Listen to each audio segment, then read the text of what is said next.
Baik, dalam penyusunan SKP berbasis e-kinerja ini, Bapak Ibu, kita memang harus punya konsep terlebih dahulu, yaitu SKP manual.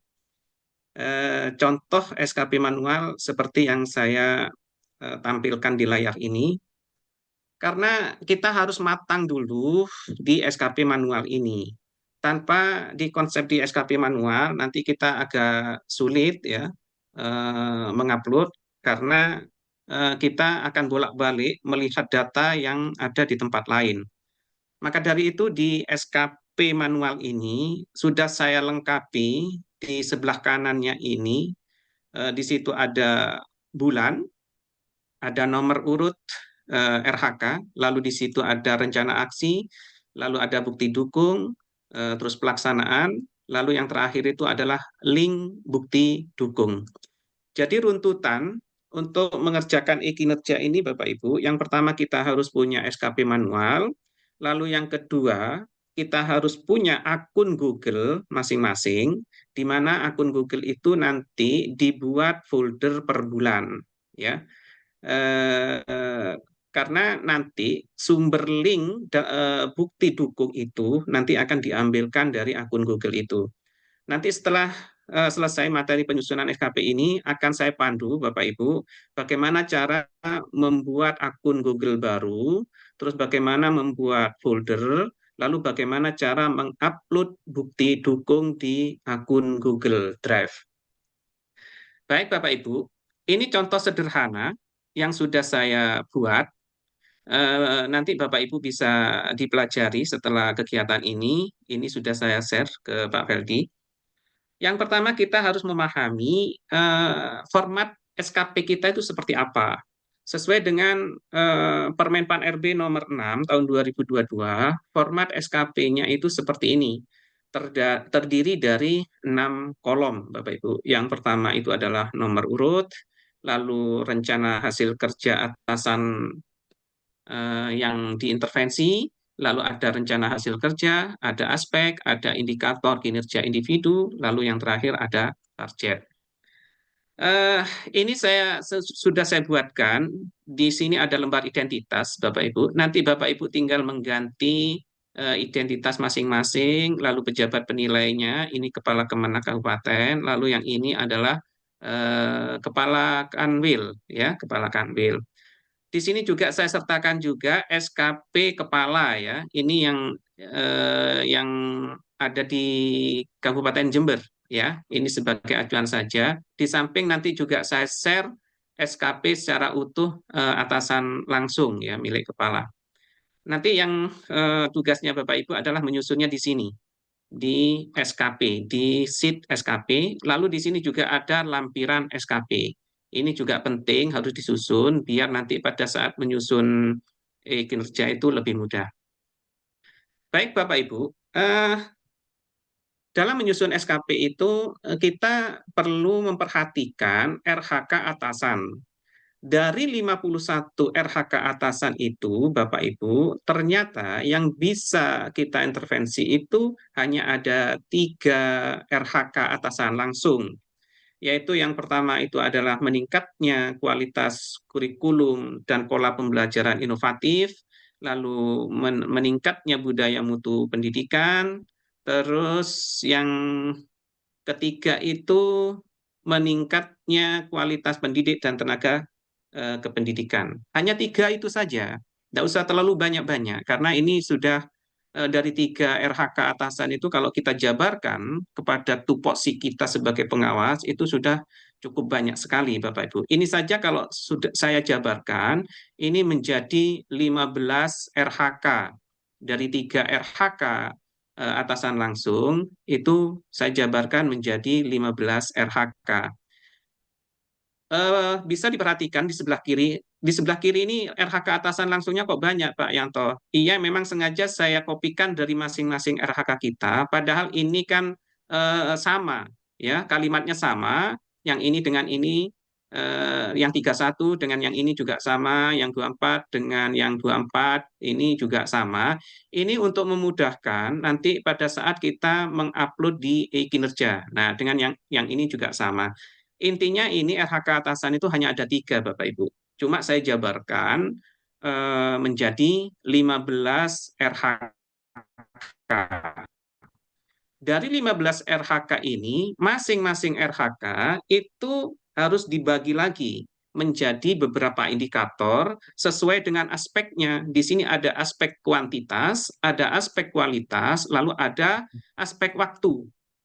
Lalu kita jabarkan, kita susun indikator kinerja individunya atau IKI-nya. Jadi seperti itu. Saya ambil contoh apa yang berkaitan dengan RHK atasan langsung kalau kaitannya dengan meningkatnya kualitas penerapan kurikulum dan pola pembelajaran inovatif. Tentunya kita sebagai pengawas dalam melaksanakan tugasnya itu kita harus menyusun yang namanya program kepengawasan. Maka di RHK-nya ini saya sebutkan dokumen program pengawasan dalam meningkatkan kualitas penerapan kurikulum dan pola pembelajaran inovatif di madrasah sesuai dengan buku kerja pengawas. Kenapa kok harus ada kata-kata sesuai dengan buku kerja pengawas? Ini berdasarkan petunjuk dari BKN, Bapak Ibu. RHK ini, pernyataan ini yang ada di RHK ini harus dipertegas lagi dengan kalimat penyerta yang menguatkan kalimat sebelumnya. Seperti dokumen program pengawasan dalam meningkatkan kualitas penerapan kurikulum dan pola pembelajaran inovatif di madrasah. Itu kan sebetulnya kalimat utamanya di situ, selesai. Nah, kenapa kok harus ada kata-kata sesuai dengan buku kerja pengawas? Itu artinya saya menyusun program kepengawasan itu ada acuannya, ada aturannya. Maka untuk sementara, karena saya memang mengacu pada buku kerja pengawas yang terbit pada tahun 2017 itu, maka saya sebutkan di situ. Termasuk di sini, untuk program pemantauan 8 standar, saya menyusun aplikasi sederhana, Bapak Ibu, aplikasi program kepengawasan. Jadi itu yang saya jadikan acuan, maka saya masukkan di situ dokumen program pemantauan 8 standar nasional pendidikan di madrasah dalam menerapkan budaya mutu sesuai dengan instrumen di aplikasi program kepengawasan. Aplikasi program kepengawasan ini, kalau memang Bapak Ibu nanti membutuhkan, saya share juga. Karena di aplikasi program kepengawasan ini sudah saya rinci kegiatan kita setiap bulannya. Baik itu pembimbingan, pembinaan, diklat, atau pemantauan 8 standar, itu sudah saya lengkapi dengan instrumennya, juga sudah saya lengkapi dengan surat keterangan. Entah itu keterangan dari KKM, atau keterangan dari kepala madrasah pada saat kita melakukan pembimbingan. Itu sudah lengkap, Bapak Ibu, kita tinggal ngeklik saja. Itu sangat membantu. Sebetulnya aplikasi program kepengawasan itu dulu saya sesuaikan dengan kebutuhan kita dalam mengentri data di SIEK, biar kawan-kawan itu tidak sulit. Kadang banyak juga kalau di Jember itu ya karena memang generasinya beda, Bapak Ibu ada yang sudah sepuh, ada yang masih milenial gitu. Jadi saya itu punya inisiatif, kadang teman-teman kan mikir, saya bulan ini harus berbuat apa yang harus saya lakukan. Lalu kalau saya ke lembaga itu instrumen apa yang harus saya bawa, lalu bagaimana nanti model pembinaannya dan lain sebagainya. Nah, itu dengan adanya aplikasi program kepengawasan itu sangat membantu, Bapak Ibu. Lalu yang selanjutnya, pada nomor urut 2 ini kan dokumen program pemantauan 8 standar nasional pendidikan.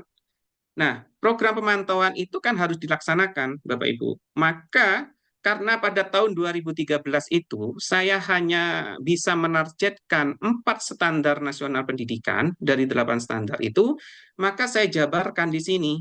Di sini ada standar isi, lalu di sini ada standar kelulusan, di sini ada standar proses, di sini ada standar penilaian. Nah, ini masing-masing standar ini bisa saya tuntaskan dalam waktu 1 bulan. Karena binaan saya itu hanya 20 lembaga.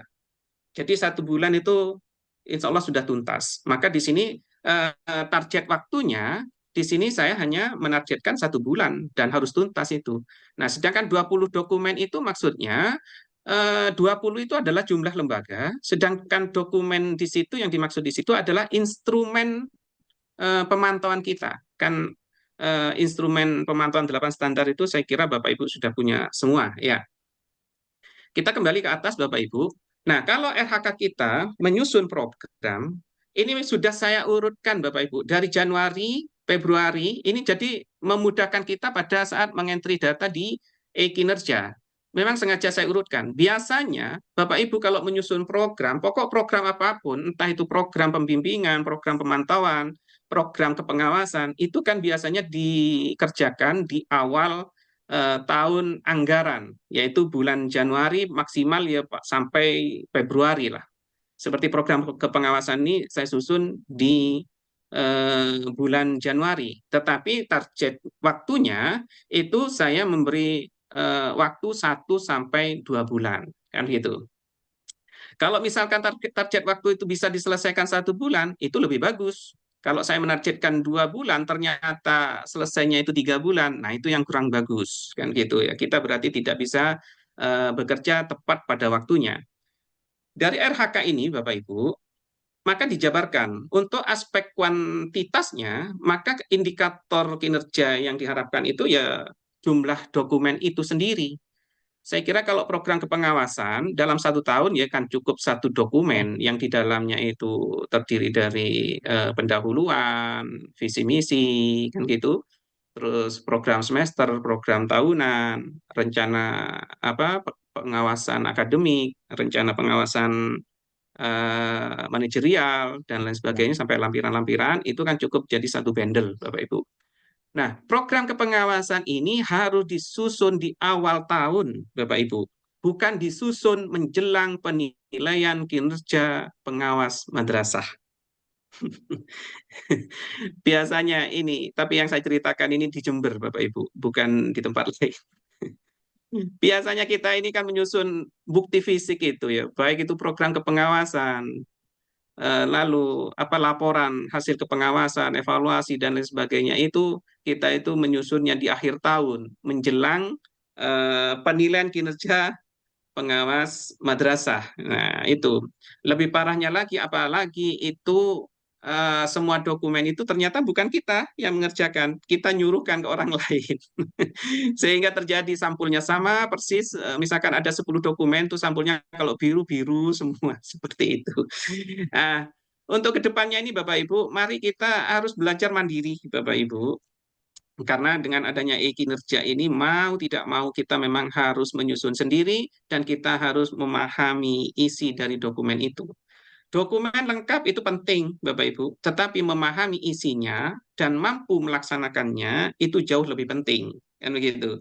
Maka pelan-pelan saya selalu memotivasi kawan-kawan di Jember itu ingin menuju ke arah sana. Ya meskipun masih ada beberapa orang karena ya generasi kita beda ya, yang sudah sepuh-sepuh ya itu kita maklumi, kita dampingi. Yang penting paling tidak beliau-beliau itu tahu runtutannya seperti apa. Perkara nanti pengerjaannya itu dibantu orang lain itu tidak masalah ya.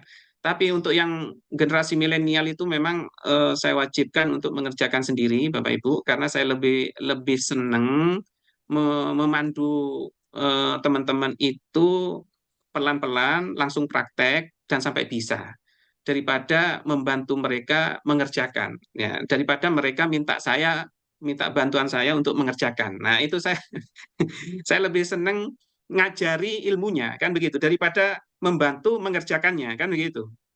Karena kalau membantu mengerjakan itu tidak ada proses pembelajaran di situ.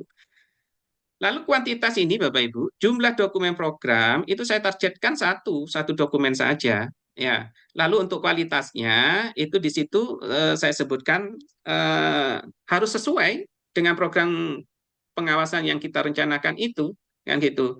Paling tidak targetnya itu isi dari program pengawasan itu harus sesuai paling tidak mencapai 95%. Makanya di sini saya buat rentang waktu sesuai dengan contoh yang ada di Permenpan RB nomor 6 itu, di situ ada rentang prosentase, di situ saya buat 85 sampai 95. Jika dari penilaian atasan langsung dokumen program kepengawasan saya itu ternyata hanya mencapai 85, mungkin narasinya kurang sempurna atau rencana program kepengawasannya itu juga kurang, lalu ketemu nilainya hanya 85% capaiannya itu pun sudah baik karena di situ ada rentang ya 85 sampai 95. Tapi kalau targetnya itu terpenuhi sampai 95%, Bapak Ibu, nah itu maka nilainya sangat baik. Kalau di Permenpan RB nomor 6 tahun 2022 itu, untuk feedback atasan langsung itu ada tanda jempol, ya, ada tanda jempol itu sangat baik. Lalu ada emotion senyum, ya kan? Ada emotion sedih gitu ya. Itu berarti kalau sedih itu berarti kurang ya, kurang baik kan gitu ya. Tetapi di e-kinerja ini hanya ada dua simbol, Bapak Ibu. Untuk feedback atasan itu hanya ada jempol menghadap ke atas, lalu ada jempol menghadap ke bawah. Hanya itu saja. Jadi kalau kita sudah menyusun rentang prosentase 85 sampai 95, kalau misalkan 85 saja, ya dia sudah jempol menghadap ke atas, bukan menghadap ke bawah. Kan gitu. Untuk waktu, ini tentu yang kita ukur adalah ketepatan waktu. Waktu penyelesaiannya itu kira-kira berapa lama yang kita butuhkan waktu itu. Saya tetap merencanakan 1 sampai 2 bulan, takutnya ada kegiatan-kegiatan yang lain. Tetapi biasanya kalau di awal tahun ini kita tidak terlalu banyak kegiatan, kecuali di akhir tahun kita banyak banget kegiatan. Di situ kita ada pendampingan kegiatan PKG, terus ada pelaksanaan PKKM, belum lagi PKPM. Nah, ini pokok sudah numpuk di akhir Desember. Kalau bahasa guyonnya teman-teman di Jember itu lengkap sudah penderitaan kita pada akhir tahun kan, karena banyak sekali dokumen yang harus kita siapkan. Jadi seperti itu. Lalu kita ke kanan, Bapak Ibu. Ke kanan ini, penyusunan program ini karena saya menargetkan 1 sampai 2 bulan, itu maksudnya di awal tahun ya, maka saya eh, pilih di sini, saya masukkan di sini kegiatan penyusunan program itu saya masukkan di bulan Januari. Lalu rencana aksinya itu apa? Rencana aksinya ya karena di situ menyebutkan program kepengawasan, maka rencana aksinya itu ya menyusun program kepengawasan, Bapak Ibu. Ini tidak baku, Bapak Ibu. Terserah jenengan memberikan istilah itu apa, kegiatan menyusun program kepengawasan itu apa, kan gitu. Tetapi saya tidak ambil pusing ya, biar tidak sulit ya saya tinggal ngambil aja di sini. Kan di sini menyusun program kepengawasan ya, ya di sini saya sebutkan menyusun program kepengawasan. Lalu bukti dukungnya itu apa? Ya berupa dokumen program kepengawasan di sini. Ini tulisannya kelihatan ya Bapak Ibu di layar Bapak Ibu kelihatan ya? Kelihatan, Pak. Kelihatan. Oh ya, kelihatan. Ya. ya. Lalu saya targetkan meskipun di sini saya menargetkan 1 sampai 2 bulan, saya yakin dalam 1 bulan saya bisa menuntaskan penyusunan program kepengawasan itu. Lalu disinilah Bapak Ibu, nanti yang harus diisi link bukti dukung yang sudah ada di Google Drive itu. Bapak Ibu tidak usah terlalu ini ya, khawatir untuk bukti dukung ini. Untuk tahun 2023, ini tidak wajib semua dokumen bukti fisik itu diupload di Google. Tidak wajib Bapak Ibu. Tetapi linknya wajib dimasukkan ke e-kinerja, meskipun kosong foldernya. Tetapi pada tahun 2024, wajib hukumnya Bapak Ibu harus mengupload semua bukti dukung di Google Drive.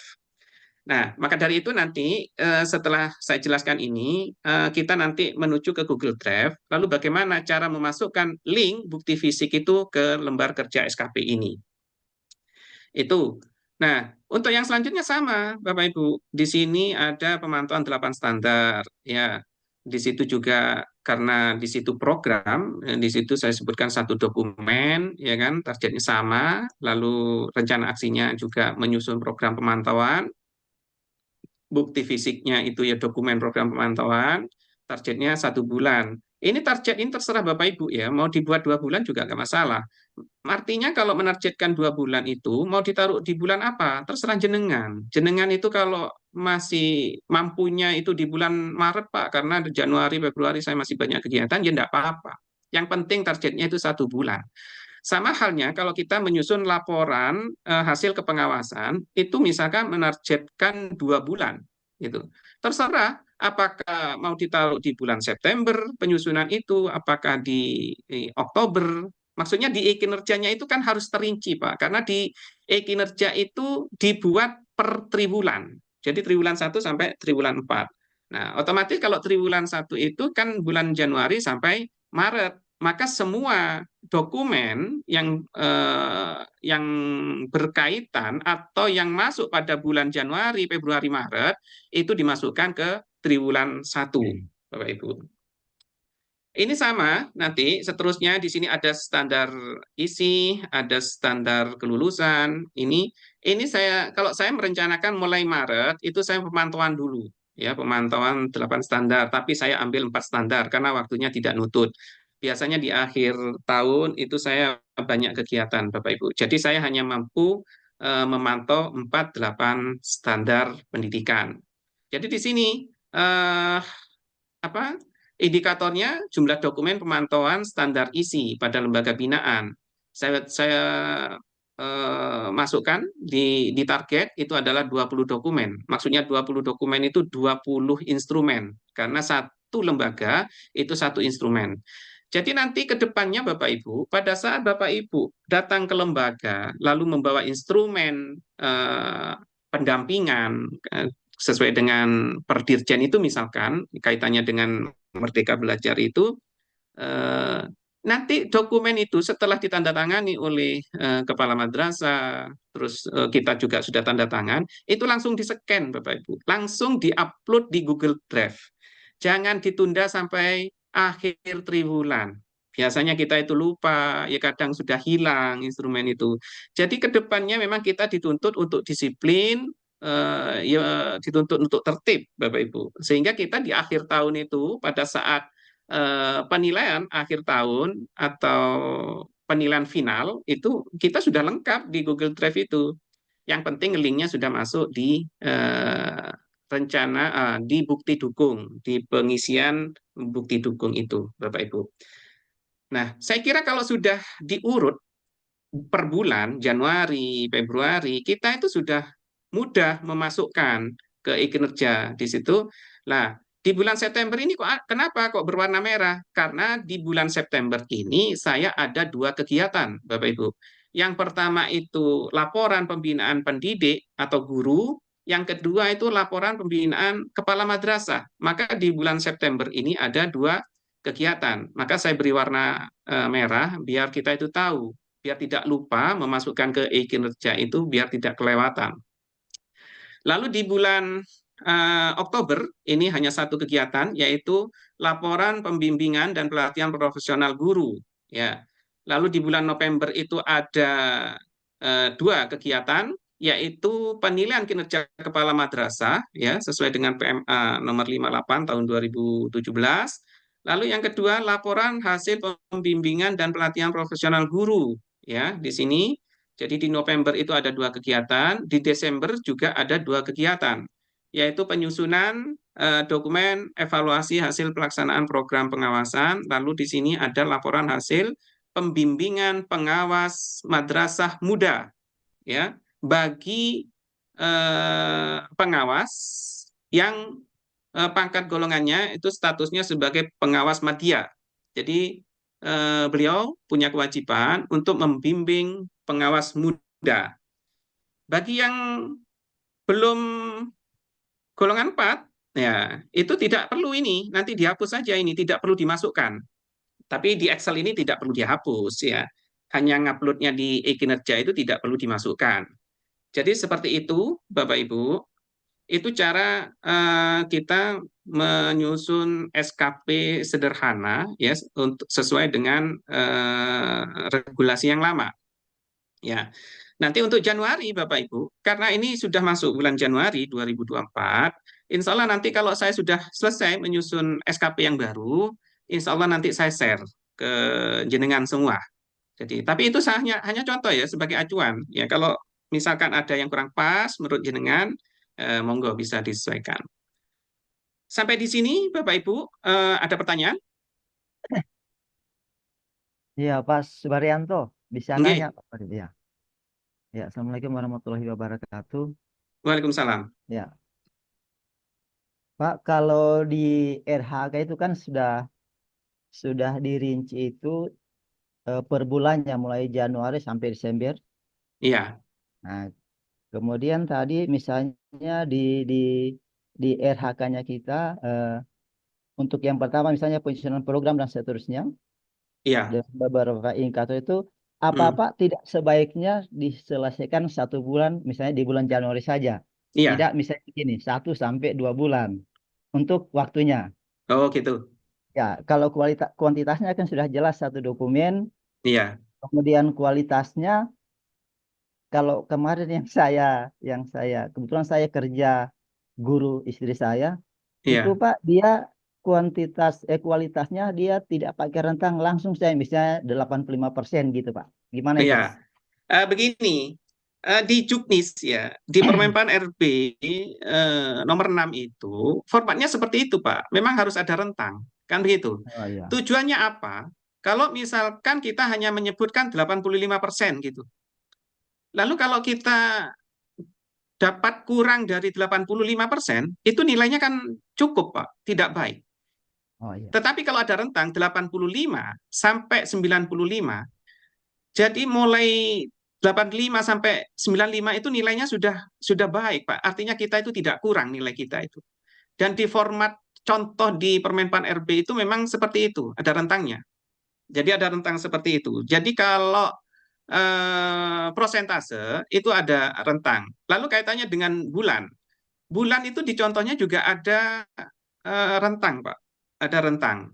Ya meskipun kita itu yakin, wah hanya nyusun program kepengawasan, masuk 1 bulan nggak selesai kan gitu ya. Masa Iya. cuma nyusun Ah, nggak selesai. Meskipun 1 bulan saya yakin selesai, Pak. Tapi kan nanti penilaiannya itu kalau menggunakan rentang itu, seandainya kita itu lewat dari 1 bulan, ya kan, masuk ke bulan kedua, nilai kita itu tetap baik, Pak, karena masih dalam rentang waktu yang ditargetkan itu.